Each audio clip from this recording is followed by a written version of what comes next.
Good morning, everybody. It is Monday, March 14th, 2016, currently about 11 a.m. Now, I believe that this is the first time that I've been doing daily vlogging during a session of Podcasting A to Z. And I'm wondering how this is going to turn out as far as how much content I'll be able to create for the vlog as I'm going through my day. The first few days of each session are usually a little bit more intense for me personally because of the first assignment that I give my students. I give each student 9 questions that they are to answer and submit to me. Those 9 questions are, number 1, what is the reason or your why for creating a podcast? Why do you want to create one? Number 2, what goals do you hope to accomplish as a result of having this podcast? Number 3, what is your niche focus for your podcast? And number 4, who is your target audience? Number 5, I ask, how often do you plan to produce new episodes of your podcast?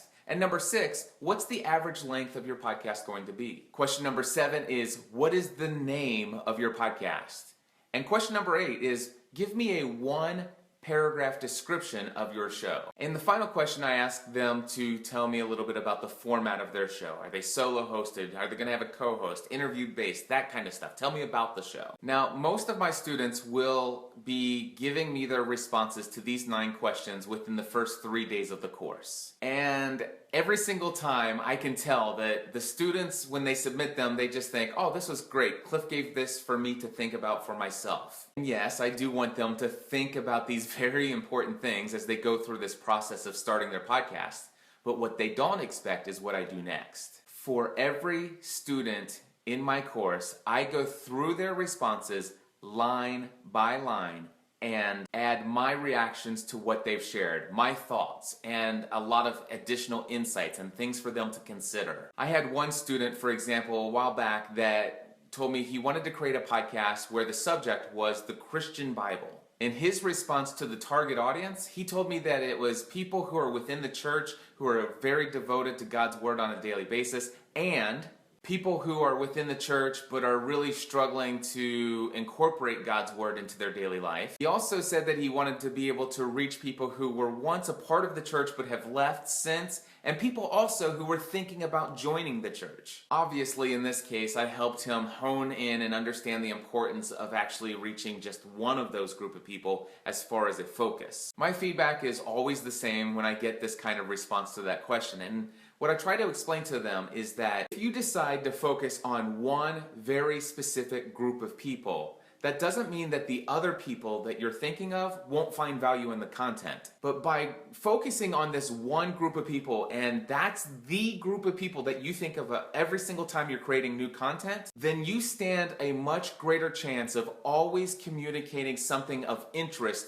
to that particular group of people. That means there's always going to be one group of individuals who are subscribed to your show that will find every single episode relevant to them. You see, you want to avoid creating a podcast where the audience feels like about 25 or 30% of the episodes are relevant to them. If you can create content that is absolutely, hands down, applicable and relevant to that target audience, they are going to consistently tune in and listen to every single episode you produce and look forward to each new episode. Not only that, but those individuals probably do life with other individuals just like them. You know, people within your target audience. And if those people are listening to your episodes every single week, you have a great amount of influence in their lives. All of a sudden, you'll find that your audience is bringing up your name in day-to-day conversations that they're having throughout their week. This, my friends, is the best form of marketing your podcast and growing your audience.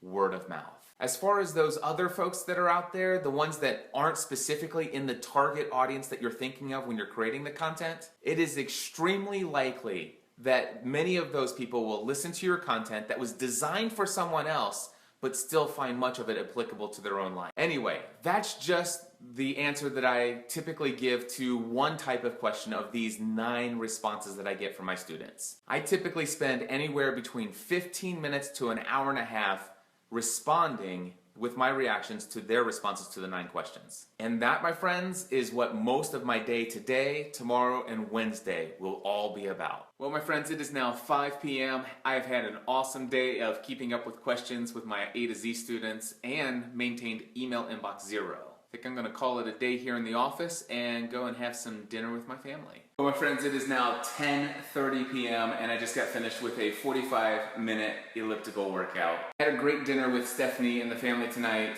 and then after dinner, Stephanie and I actually started watching season 3 of House of Cards again. You see, we had watched the first 4 episodes of season 3 last year when it first came out, and we weren't all that impressed. We both have heard great things about season 4, and so we made the decision to dive back in where we had left off. And I'm happy to report that season 3 episodes 5 and 6 were pretty good. It picked back up again. And well, Stephanie's off to go pick Megan up from work here shortly. I've just finished a workout. I'm going to edit this vlog, and after I take a shower this evening, I think I'm gonna go to bed early. Shh, don't tell anybody. And so until next time, I encourage you to take everything you're doing in life to the next level.